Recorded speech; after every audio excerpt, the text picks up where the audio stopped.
5 kızım var. Elhamdülillah. 5.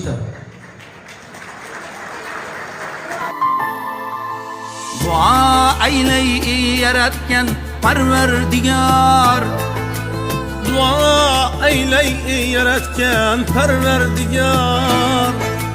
İki dünya yorug' qilsin yuzlarimni. Ta hayatman aytadurman tekrar tekrar. Min o'g'ilga alishmasman qizlarimni. Ta hayotman aytadurma tekrar tekrar. Min o'g'ilga alishmasman qizlarimni.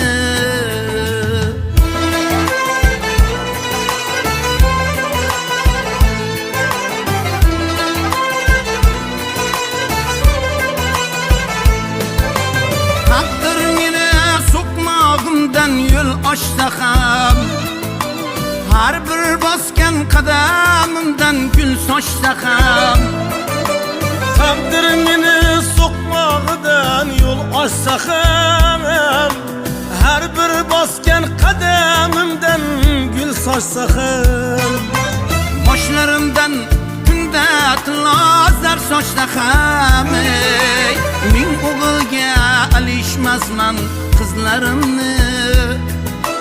Başlarımdan her gün tillazlar saçsa ham, min o'g'ilga alishmasman qizlarimni.